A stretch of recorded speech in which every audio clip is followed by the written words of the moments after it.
Welcome. My name is Katie Walsh, and I am the head of climate finance and lead of city, states, and regions at CDP North America. I am thrilled to moderate today's session on cities and the built environment. We have an incredible panel. We have Bruno Piggott, who is the acting assistant secretary at US EPA. Nancy Sutley, who is the Chief Sustainability Officer and Deputy Mayor at the City of Los Angeles. Walker Wells, who is Principal at Ramey and Associates and Lecturer at UCLA. And Mike Kazmazak, who is the Vice President of Decarbonization at Schneider Electric. CDP is the world's largest environmental disclosure system where thousands of companies and hundreds of local governments report their climate, nature, and water-related risks and track their actions. And I'm thrilled to be able to moderate the session today to dig into some of those actions that local governments are facing.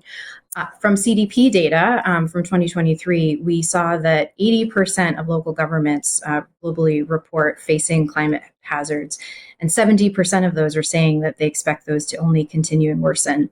And cities are key to reducing emissions and carbon pollution to improve the health and well-being of their cities. They reported taking more than 12,000 actions, 6,000 emission reduction activities, 5,000 mitigation actions, and they're seeking finance and funding to accelerate projects that will improve the conditions of their communities. The top three sectors that we saw in CDP projects seeking funding in 2023 was buildings and energy efficiency, transportation, and waste and water management. So cities are where the action is happening, and we have examples, again, from all over the world and here in the US. So in our panel today, the goal is to really dig into these concrete actions, projects, and initiatives that are happening on the ground, those that are being measured, that are replicable and scalable, to really dig in to understand what makes a city more resilient and also on the path to decarbonization. So I'd like to start out with Bruno at US EPA, and given the landmark legislation here in the US with the Inflation Reduction Act and the bipartisan infrastructure law, just really understanding if you can give us some examples of issues that you're working on and specific examples of projects and cities related to work at the EPA. Thank you. Well, thank you, Katie, and I appreciate being on this panel with such an august group of people with a great deal of experience in the climate area. You know, there are three pillars of sustainability. Everybody knows they're environmental, social, and economic. And from my perspective, working as the assistant administrator in water intersects with all three areas. Water issues, however, are often overshadowed by the emphasis on carbon footprints, on renewable energy, on waste reduction. And while these are all very crucial, it's also the first way is water that residents feel the impact of climate change. And in some places, sustainability and climate means dealing with water scarcity issues. And in other places, it's with an overabundance of water, whether it's too much or too little water. And we talk about cutting edge technologies that build sustainability. The tools depend upon the local situations. In terms of urban planning, the technologies and designs that create a sustainable city often differ depending on the circumstances in that place. For example, in Tacoma, Washington, there's an overabundance of water. And the way that Tacoma deals with it in a sustainable way is implementing a multifaceted approach to managing stormwater. It includes innovative technologies such as green infrastructure as well as community engagement. The green infrastructure naturally filters and absorbs water runoff before it actually hits the waters. Think rain gardens, permeable pavements, and green roofs. These not only manage stormwater, but are aesthetic and provide a habitat for wildlife. And the other end of the country, in New York, another example that I'm sure many people are familiar with is the High Line. While it looks like a great walking path that's elevated above the city, it's also a haven in a concrete city that boasts a variety of green infrastructure elements, native plantings, bioswales, other vegetated areas that slow down and absorb runoff, which is key.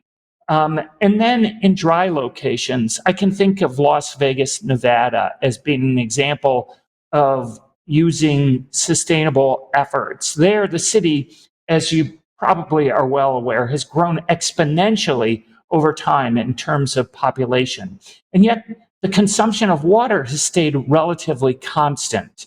Some tools that the city has used to provide, to reduce the use of water despite the growth of population include the use of WaterSense labeled products. WaterSense labeled products are products that are labeled as water efficient by US EPA. And developers there have incorporated these in new developments.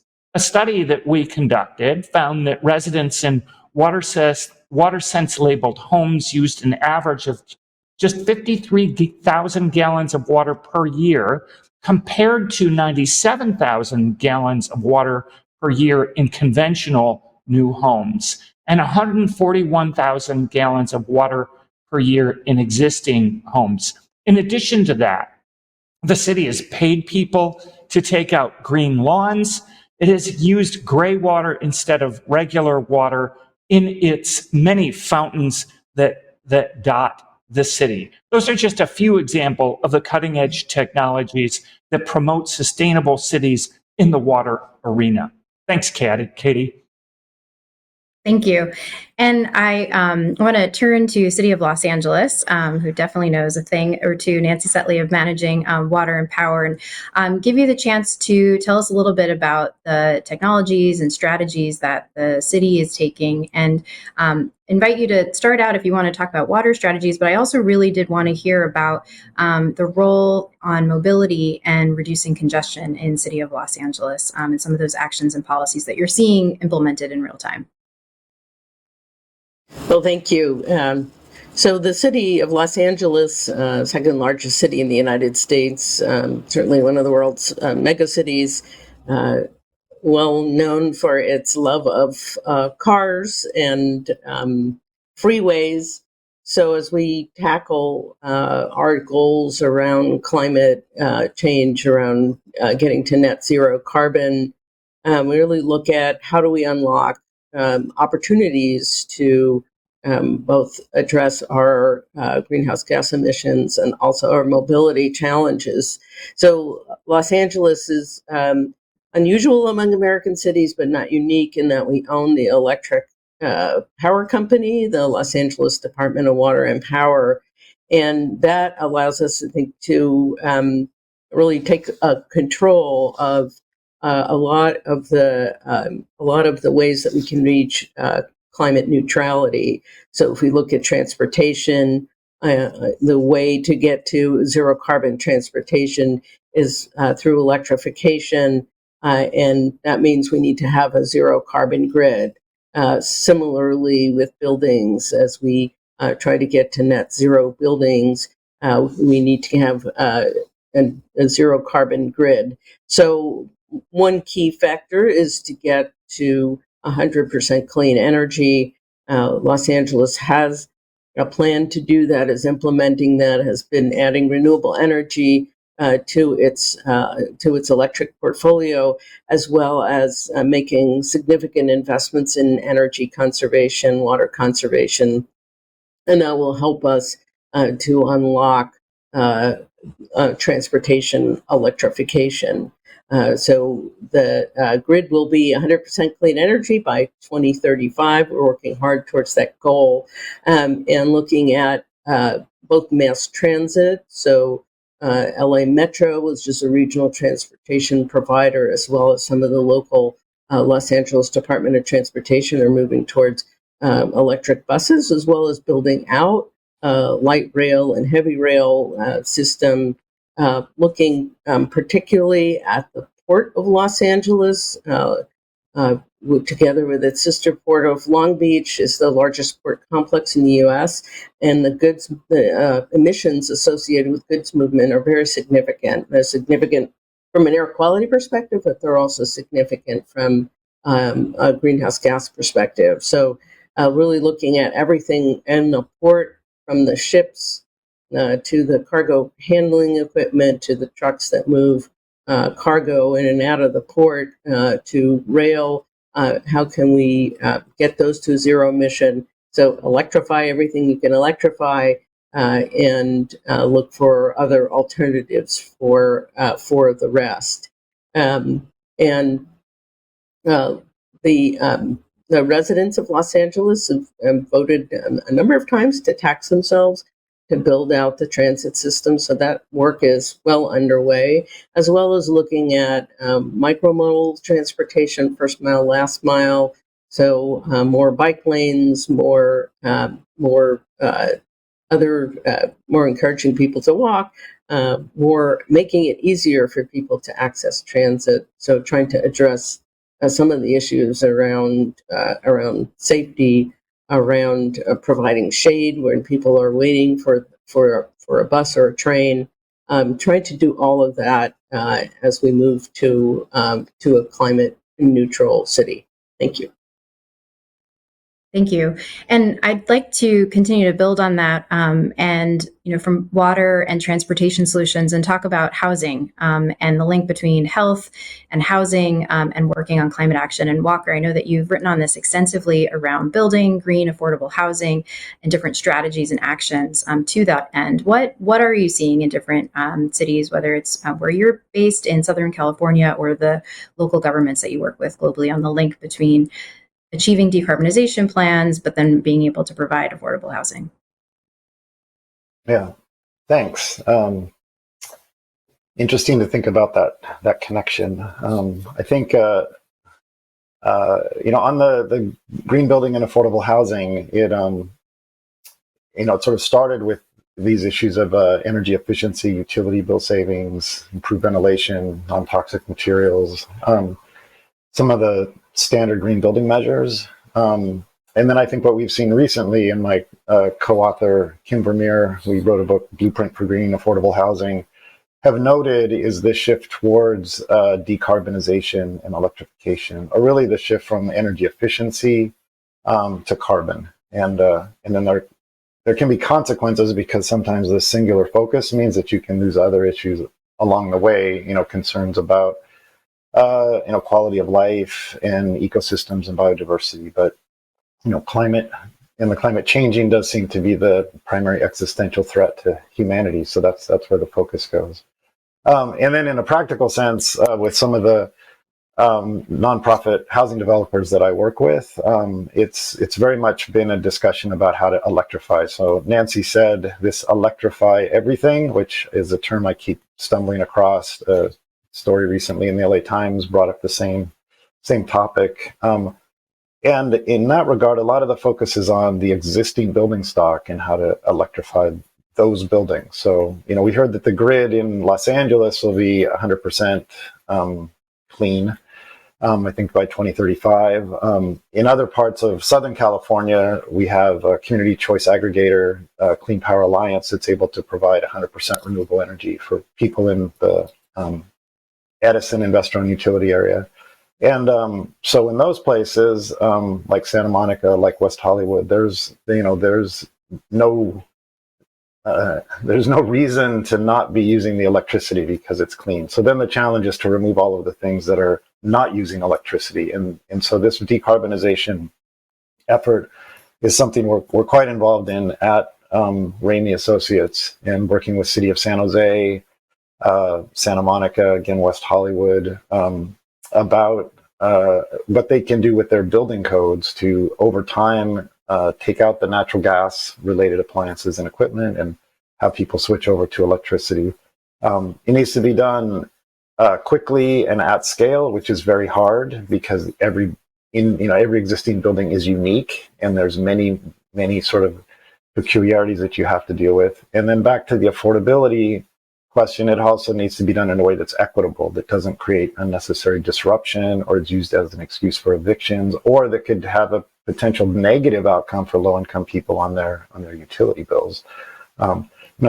they may switch to electricity that provides health benefits and is good for the environment, but it doesn't necessarily always mean that their bill is going to go down. So you have to be conscious of those types of issues. And then I just wanted to just mention this discussion a little bit about cars. And yes, we can electrify them, and then we solve the carbon problem. But Katie, we don't solve the congestion problem. So all of those other things that we heard about, micromobility, improvement in transit, more, through bus routing, expansion of the light rail system in Southern California, like all of those are ways to also give people a choice other than driving their car, which gets us finally back to this other topic you brought up, which is just the quality of the built environment for the non-car user, which is often quite poor, particularly in terms of heat. And this is an issue I think would be great to talk about a little bit more today. Is we know that it will get hotter, and we know that in many places the greatest exposure is on low-income, vulnerable communities. They have lower tree canopy, etc. We're aware of some of the strategies: planting trees, shade structures, bus shelters. But as I've thought this through, I struggle to find the sort of business case for heat mitigation. I don't quite know how to fund it. I can see a business case for electrification and for renewable energies, and there's a business case for green building and a number of other items. But if we need massive investment in urban shade and urban heat mitigation strategies, I think it would be helpful for all of us to think through, who's funding that and why, and what's the return on that investment. Well, I appreciate you teeing that up, and I will come back to this question of heat exposure and examples and strategies that we're seeing in other cities to kind of answer that question. And Mike might give you this chance to also respond. You're working with property owners across the globe, not just here in the US, as decarbonization lead at Schneider Electric. And I want to better understand what is driving those decisions on the ground. What is, you've built out a whole decarbonization team, portfolio. What is motivating them? Is it based on what you're seeing in policies at the national, local level, business case themselves for the building owners? Just talk through that drive. Yeah, great, Katie. And it's a great point. And to add to what Walker shared, I mean, electrification is critical in all of this, right? It's really going to help us move the needle on decarbonization, but also driving energy efficiency. And electricity is the most efficient vector of energy that's out there. So the faster that we can transition to an all-electric world, the better it is for us to really be more efficient with our energy. Take the right measures for us to be more energy efficient in our buildings and our homes. But the opportunity here is really to take action with buildings, and the opportunity lies in the carbon emissions, but also the energy. The built environment represents about 37% of the carbon emissions globally, which is staggering. And as buildings are one of the largest consumers of electricity, their decarbonization is top priority. And this is what we see with most of our clients in portfolio owners, because they're looking at what are those consumers of electricity, energy, but also where can they take action. And so they're always focusing back on to the building. And it comes down to really a few things. It comes down to the fact that they want to be attractive in the market. And so there's real things that are happening in the market today to drive that momentum. And part of that is being competitive. And why they want to be competitive is that they don't want to see those buildings become stranded assets. And so 90% of the building stock that exists today, really is at risk at becoming a stranded asset potentially in the future. Also, there's things like brown discounts, which could get up to about 30% of the cost to manage the building itself. So there's an opportunity here really to make those buildings much more efficient and reliable for the future. Because that represents a huge opportunity, you see a lot of organizations taking, I would say, the steps to build commitments, but those commitments need to be taken into action. They need to happen probably 3 times faster than they are today.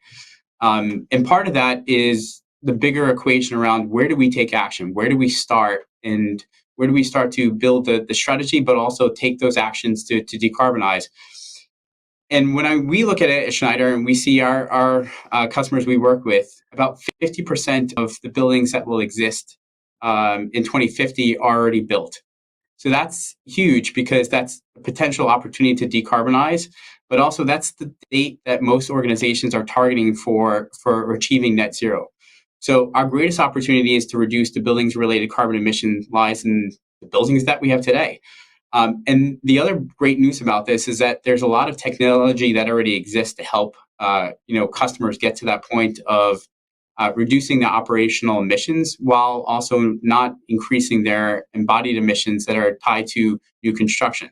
So as many cities are slowing down with new construction, new build, it's really a call to action to take a look at the existing building stock and think about how can they do that through a retrofitting plan. And as somebody mentioned earlier, buildings are different and they are unique in each and every way, but retrofitting is something where you can look at the whole life cycle emissions of the building and think about preserving the value and the leasability of an existing building, like I mentioned before, so that way it's attracting tenants and maintaining the value, but also ensuring that we're really taking action on those ambitions that have been sorted out and committed to by most organizations. The good news to all of this is that there really is an approach that somebody can take today. And so digital technologies and services really can help make a meaningful progress towards net zero ambitions. Why this is so important is that a technology first approach, especially when tied to a retrofitting plan, really is less invasive. So you're looking at implementing the technologies while tenants are in the building. So you still have an income coming in from those tenants that are in the building versus having people to move out because you're doing a larger scale modification to the facade of the building and so on. But these digital technologies are also faster to implement and scale. They're lower in upfront carbon, and they're more effective from both an ROI and a life cycle carbon emissions perspective. So this is a really huge opportunity that we have at our fingertips to really get started. And what we've done is we've done research to look at the whole life cycle emissions of the building, and we found that modern digital building and power management solutions in an office building could reduce their operational emissions up to 42%, which is staggering. The payback is even better. It's less than 3 years. So not only is it something that makes sense for the environment and the sustainability ambitions that a company has, but also it has a terrific return on investment as far as the capital and also the carbon emissions. And then if you look at moving from fossil fueled heating technologies and they're replaced with electrical powered alternatives like microgrids or on-site renewables, you get an all electric, all digital building. And you can see an additional 28% reduction in the operational carbon emissions. So why wouldn't you start there, right? Why wouldn't you get those fast and easy paybacks on your carbon reduction as well as your capital that you're putting into those digital technologies? Because those are things that are really here to help us now as we start to navigate into the future technologies that are needed to move us, I would say, to the next step of achieving absolute net zero. But these are really things that I would say can not only help with reducing emissions, but helping with increasing the attractiveness of our clients and their tenants. Thank you. And I'm picking up on this conversation on retrofitting and also building new construction. And I'm very mindful that the City of Los Angeles is going to be hosting the Olympics in just 4 years' time, which is a massive undertaking related to obviously hosting itself, but also ensuring that you're upholding a lot of the sustainability and decarbonization goals. I'm interested, Nancy, in hearing a little bit about the plans that adhere to city and state goals on clean construction. This is also in context of what Walker just talked about in terms of heat. So how do we stay cool in the heat of the Olympics and the City of Los Angeles hosting? What are some of those steps that you all are taking? Well, thanks. Yeah, we're excited to host the Olympics and Paralympics in 2028, and from the beginning of Los Angeles's bid for the Olympics, sustainability was built into that bid, in the sense that part of what Los Angeles was offering was that we didn't need to build new facilities. So we're not building new stadiums. We're not building a new Olympic Village. We are reusing existing facilities, existing locations. So, for example, the Athletes Village will be on the UCLA campus. We have, some world-class athletic facilities that already exist. From the beginning, sustainability is built into the Olympics. The plan is not to allow people to take personal vehicles into the Olympic venues. So that means a massive deployment of buses, primarily to move people around from venue to venue, for the athletes, for the officials, for the media, for the spectators, and for Angelenos who will still be going around about their daily lives while the Olympics take over our city. And so looking at massive investments in electric buses, and really how do we get enough electric buses into Los Angeles.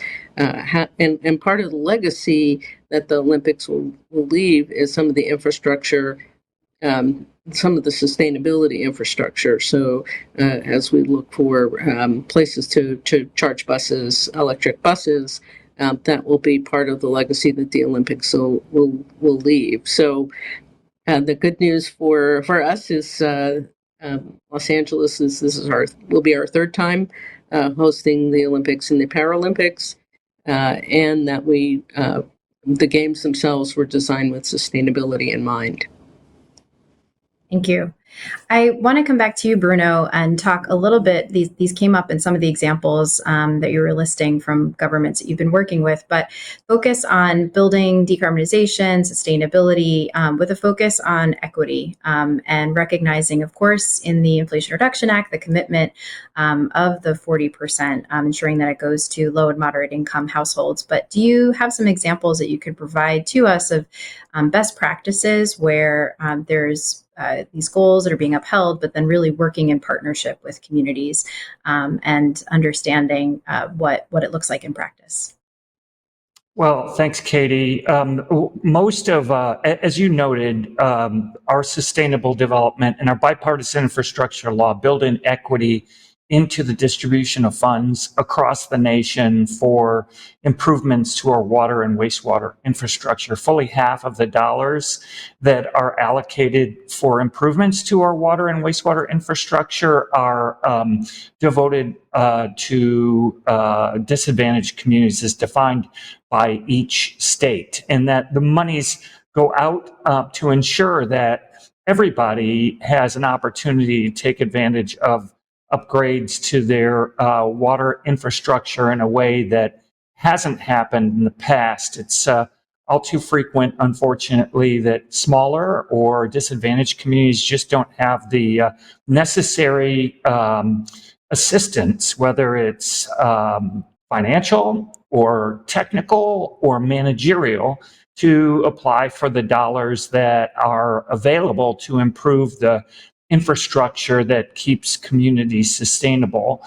As a result, under the bipartisan infrastructure law, we have devoted over $500 million, almost $500 million, to ensure that communities around the country who have not been able to take advantage of funding in the past to create sustainable communities through upgrading their water and wastewater infrastructure are able to take advantage of that by walking them through the complex processes that exist in order to take advantage of funding in the future. So those are just some of the ways that we're ensuring equity is built into our communities. Another thing that I just mentioned to talk about is that a lot of sustainability efforts involve, as we've been mentioning, electrifying communities, providing the transportation. But I like to think of flipping the script a little bit and saying it's not just about moving people, it's about creating communities in a way that helps to provide their needs where they are located today.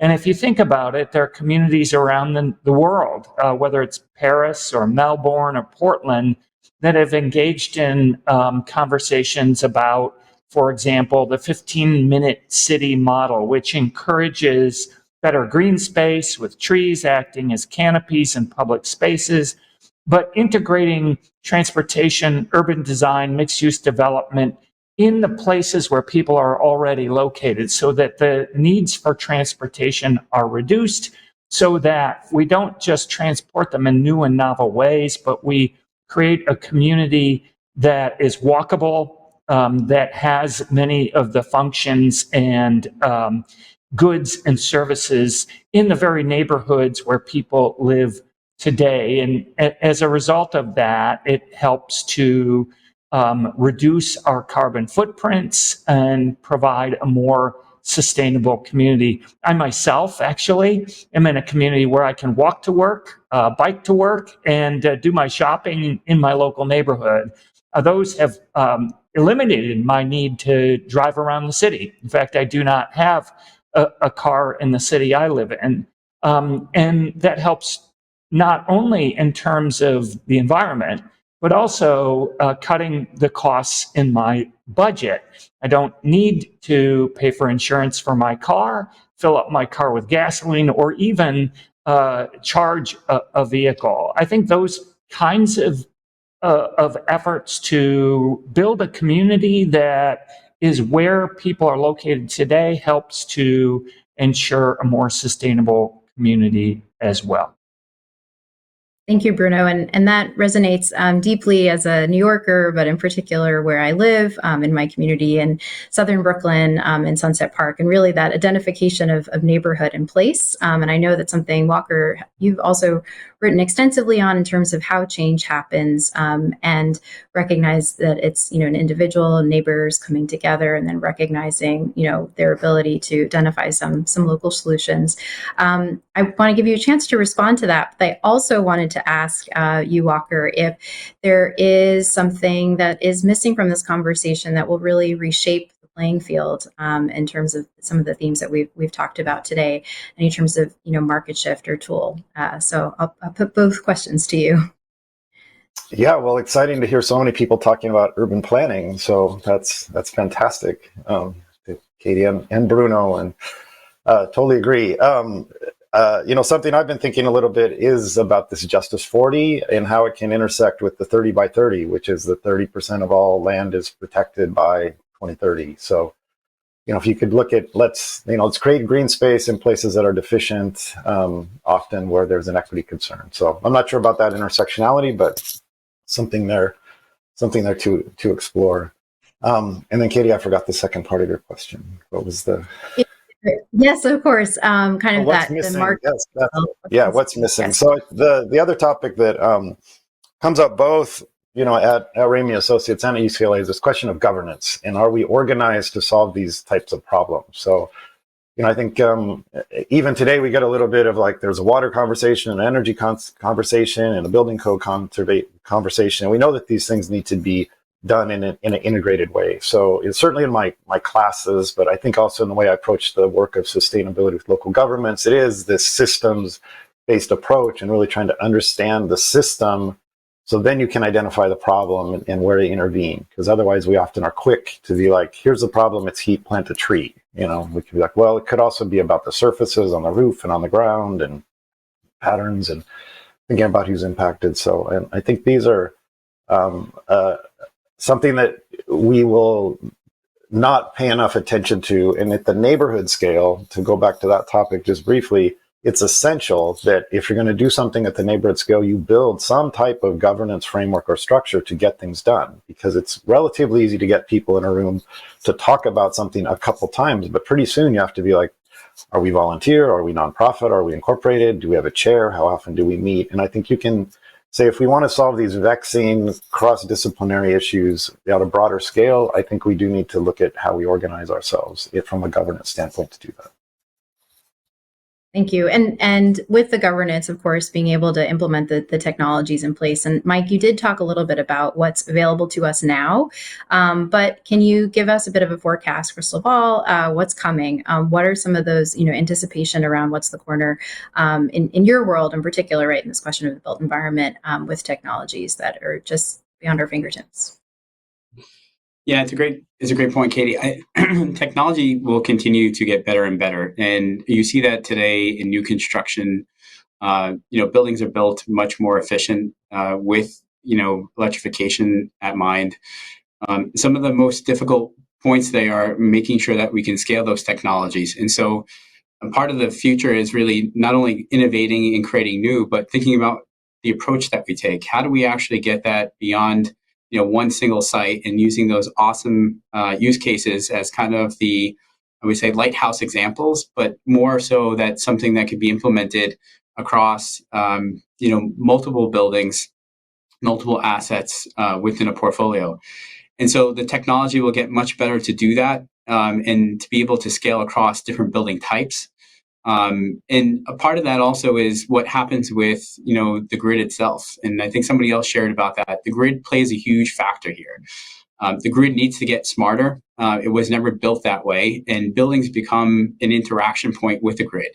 And you'll see much more of those buildings becoming, producers of energy, consumers of that energy, but also selling back to the grid. And so the grid becomes a point of where the market starts to get more involved on how does that bidirectional flow of energy start to yield a more profitable building at the center of this all. And so there's lots of examples of where electrification and technology will start to get much better. And we say, we aim for a more electric and digital world.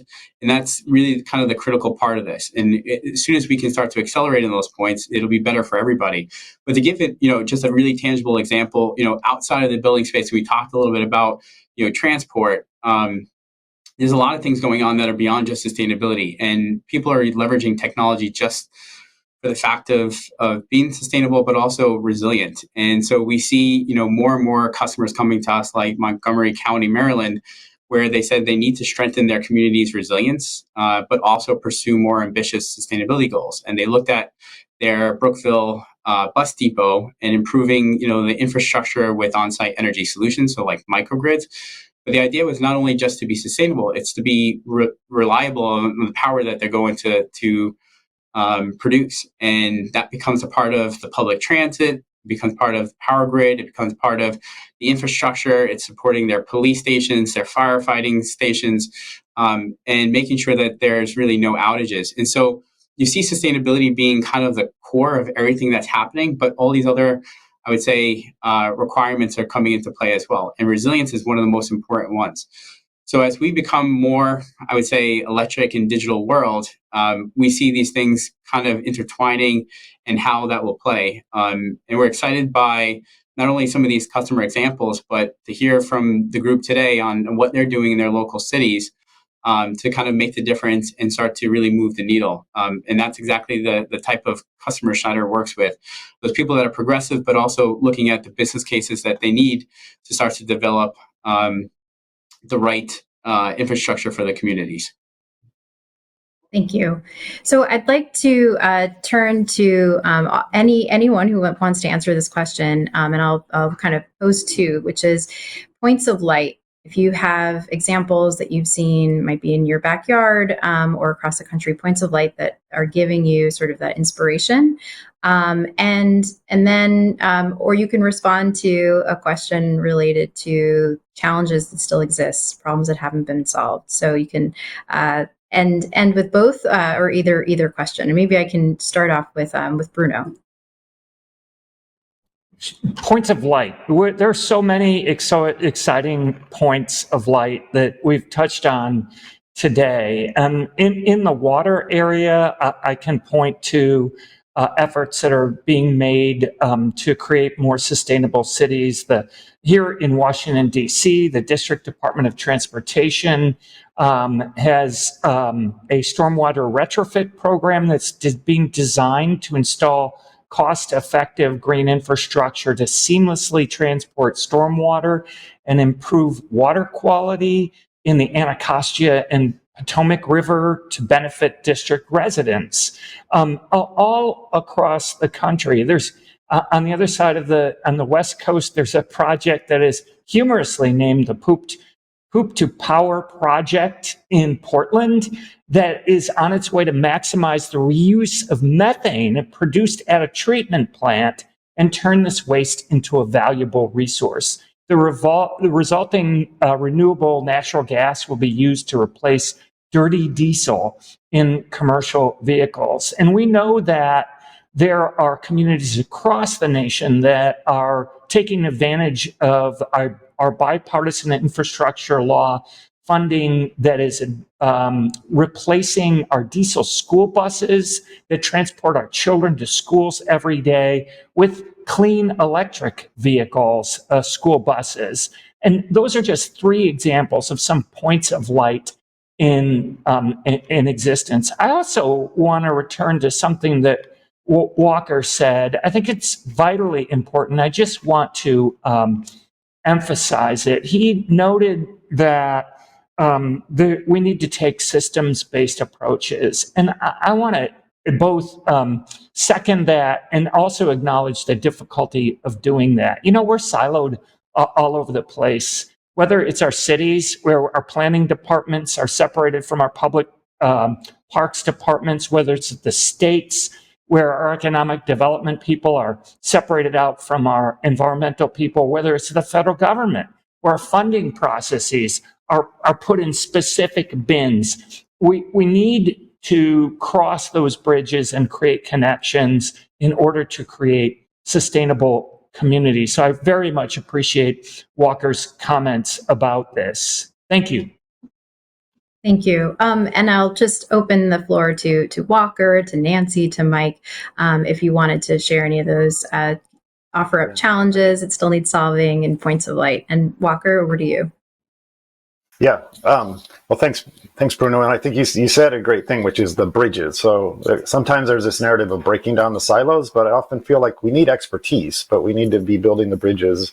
And we start talking about making a network is what we're doing. Is kind of, and some of that just requires reaching out to, somebody in the planning department to go reach out to the parks department. A lot of points of light. The one I wanted to talk about is the lead rating system for cities. And I've been involved in this, different versions of this for probably over a decade, but most recently spent 4 years as chair of the working group to go through and sort of revise and update this rating system to be ready for LEED version 5. And it's similar to the buildings related system, but it understands that a city is a lot different than a building. Cities have economies and politics and history and good history and bad history. And so it sort of brackets the classic green building measures with sort of fundamental understanding of the ecosystem that the city is located in. It makes you build a multidisciplinary steering committee, so some of the governance. And then at the other end, there's a whole section about quality of life and equity. And so I think it's a great tool, but then it's also the point of light is that there's over 50 places in the United States that have been certified and multiple cohorts that have gone through this. So it's really picking up traction as a sort of a guide, a pathway, a method for a local government to look at itself closely from a sustainability standpoint and then figure out where to focus its efforts. And then it does provide the other thing that's essential in all this, which are indicators of performance so we can track over time and see how we're doing, make mid-course corrections. So for me, that's a great source of optimism that exists, but that it's also being put to use. Thank you. Nancy? Yeah, if I could jump in, a couple of things on the points of light.